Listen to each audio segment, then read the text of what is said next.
Pagpalain tayong lahat ng ating Panginoon. Magandang araw po sa ating lahat.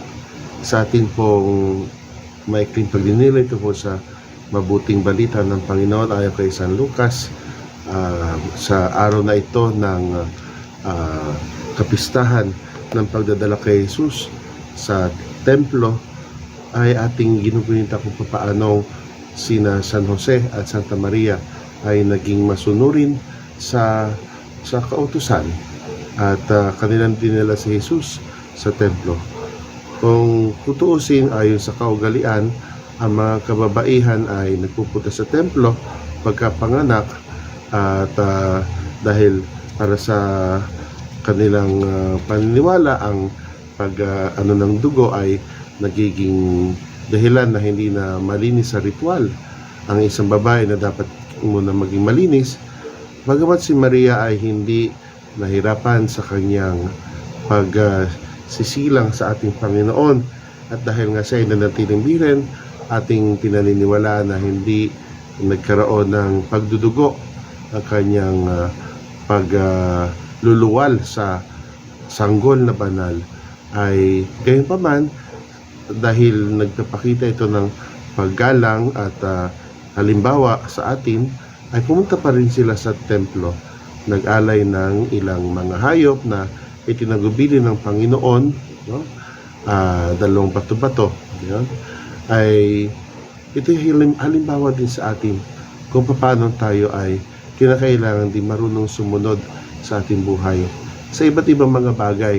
Kapag hindi tayo marunong sumunod at wala tayong sinusundan direksyon, ay may tatanong natin sa ba't po tayo pupunta. Ang ating Panginoong Hesukristo ay nakarinig din, ganun din si Mama Mary at saka si San Jose, ng pananalita mula kay Simeon na isang tagahula, at ang kanyang paunang sabi ay maaari nang mamatay siya, kumbaga, no? Sapagkat nakita na niya ang tagapagligtas na inihanda para sa lahat ng mga bansa. No, napakagandang isipin na mula sa bibig ng isang taong naghihintay sa Panginoon araw at gabi, maghapot magdamag, yun ang mamutawi sa kanyang mga labi, upang ating tularan na sana hanapin ng Panginoon sa iba't ibang mga pagkakataon sa ating maghapon, sa ating schedule, no? Na sana sa kabila ng ating kabisihan, hindi natin mawaglit sa isipan na hanapin ang kalooban ng Diyos, ang kaalaala ng Diyos na nakikita natin sa ating kapaligiran, on-site na man o online. At dito sana makita din natin yung kahalagahan ng pag-let go, no? Si Simeon ay halimbawa ng isang taong marunong mag-let go. Alam niya kung andyan na ang Mesiyas, no? Wala siyang tinatawag na messianic complex, no? Alam niyang lumugar, kumbaga. Mahirap sa isang tao yung akala niya lagi sa yung indispensable, no? Maganda kapag ang isang tao malay kung anong kanyang takdang papel, no?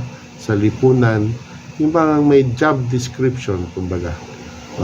Tayong lahat ay tinatawagan muli na sa pamagitan nitong naranasan ni Poong San Jose, ni Mama Mary at ng Sanggol, at gayon din ni Simeon, atin laging hilingin sa Panginoon na gabayan tayo sa ating mga maghapon upang lagi natin makilatis ang kanyang presensya sa napakaraming pagkakataon sa ating pakikipagkapwa sa maghapon.